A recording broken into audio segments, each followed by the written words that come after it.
तो एक बार फिर से आपका स्वागत है हमारे YouTube चैनल पर।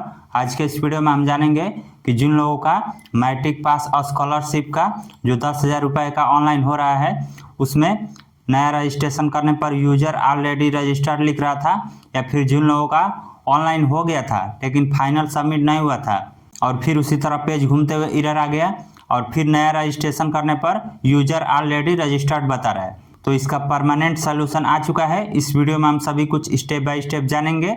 आपको इस वीडियो को देखने के बाद दोबारा कोई भी वीडियो देखने की ज़रूरत नहीं होगी इससे रिलेटेड, ठीक है। तो चलिए वीडियो को स्टार्ट करते हैं। तो देखिए, प्रॉब्लम ये हो रहा था कि मेधाशक्ति के ऑफिशियल वेबसाइट पर जाकर मुख्यमंत्री बालक या बालिका प्रोत्साहन योजना में किसी भी लिंक पर क्लिक करने पर इस प्रकार का पेज खुल रहा था, ठीक है।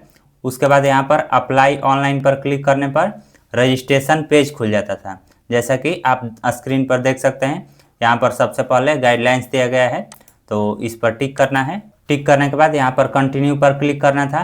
क्लिक करने के बाद इस प्रकार का रजिस्ट्रेशन पेज खुल जाता था, जिसमें registration number, date of birth, mobile number और कैप्चा कोड, ये चारों डिटेल्स डालने के बाद प्रोसीड पर क्लिक करना होता था, ठीक है।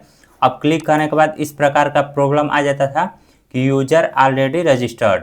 अब यह प्रॉब्लम उन लोगों को भी आता था जो कि अपना सभी डिटेल डालकर सबमिट किए लेकिन सबमिट नहीं हुआ और फिर बाद में दोबारा रजिस्ट्रेशन करने पर यही लिख देता था यूजर ऑलरेडी रजिस्टर्ड और एप्लीकेशन स्टेटस भी नहीं चेक हो रहा था।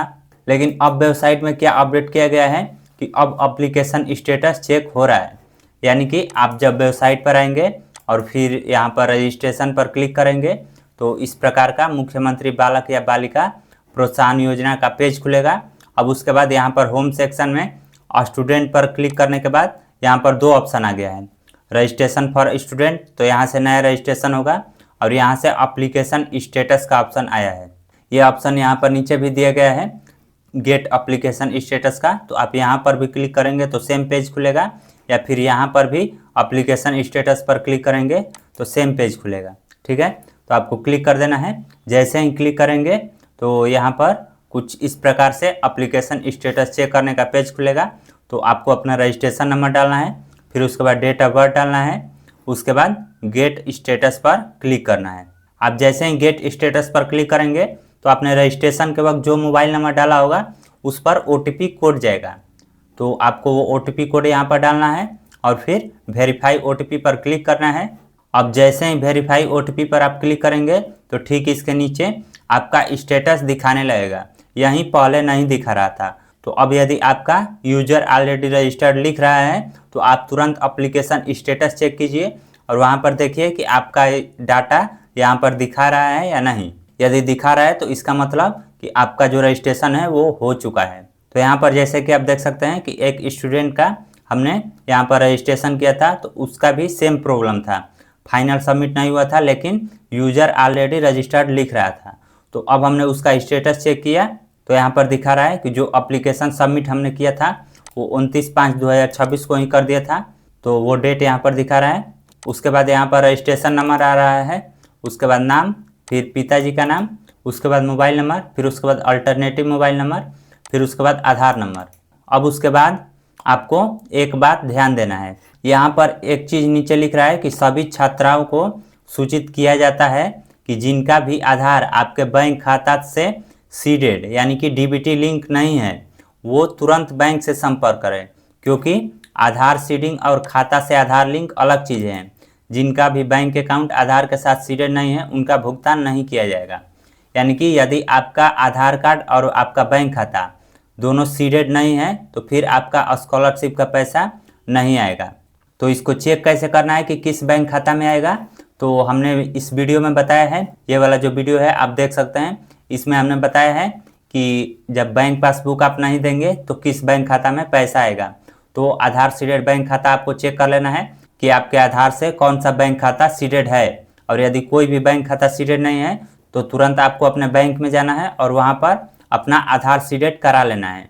अब यहाँ पर हमने जिस स्टूडेंट का ऑनलाइन किया था उसका भी आधार सीडेड नहीं है, तो यहाँ पर रिजेक्ट कर दिया है मात्र 6-7 दिन में, क्योंकि यहाँ पर आप देख सकते हैं कि जो एप्लीकेशन सबमिशन डेट है वो 29/5/2026 है और आज जो डेट है वो 6 जून है। तो इसका मतलब लगभग में 7-8 दिन हुआ और 7-8 दिन में ही यहाँ पर रिजेक्ट कर दिया है। इसको हम थोड़ा सा इधर स्क्रॉल करते हैं तो जैसे कि आप यहाँ पर देख सकते हैं कि आधार वेरिफिकेशन स्टेटस में यहाँ पर यस लिख रहा है और बेनिफिशियरी स्टेटस में रिजेक्टेड बाय PFMS, ठीक है। और फिर उसके बाद आधार सीडिंग स्टेटस में नो लिख दिया है, यानी कि इसका मतलब है कि इसका भी आधार सीडेड बैंक खाता नहीं था, तो इसलिए 5-6 दिन में ही वेरिफिकेशन करके इसका रिजेक्ट कर दिया है। तो यदि आपका भी आधार सीडेड नहीं रहेगा तो इसी तरह रिजेक्ट का मैसेज आ जाएगा। वहीं यदि आधार सीडेड रहेगा तो यहाँ पर यस लिख देगा और आधार सीडिंग स्टेटस में भी यस लिख देगा। वहीं जिनका नया एप्लीकेशन अभी सबमिट हुआ होगा तो उसका लिखेगा बेनिफिशियरी स्टेटस में नॉट सेंड, यानी कि अभी आपका जो एप्लीकेशन है वो अभी वेरिफिकेशन के लिए सेंड नहीं किया गया है, और आधार सीडिंग स्टेटस में पेंडिंग लिखेगा। तो इसी तरह आपको यदि यूजर ऑलरेडी रजिस्टर्ड का प्रॉब्लम आ रहा है तो आप सबसे पहले उसका एप्लीकेशन स्टेटस चेक कीजिए। यदि एप्लीकेशन स्टेटस में आपका डाटा दिखा दे रहा है तो समझिए कि आपका जो रजिस्ट्रेशन है वो हो चुका है और आपका पैसा आएगा। और यदि कुछ भी वहाँ पर शो नहीं कर रहा है या फिर यूजर नॉट फाउंड लिख रहा है तो इसका मतलब कि अभी आपका रजिस्ट्रेशन नहीं हुआ है, आपको दोबारा करना होगा। तो इस तरह आज के इस वीडियो में आपने जाना कि मैट्रिक पास स्कॉलरशिप का जो 10,000 रुपये का ऑनलाइन हो रहा था उसमें यूजर ऑलरेडी रजिस्टर्ड प्रॉब्लम का सलूशन क्या है। तो यदि आपको इससे रिलेटेड कोई क्वेश्चन पूछना है तो कमेंट करके पूछ सकते हैं। यदि वीडियो पसंद आई हो तो इसे शेयर भी ज़रूर करें और ऐसे ही और भी वीडियो देखने के लिए इस चैनल को सब्सक्राइब कीजिए।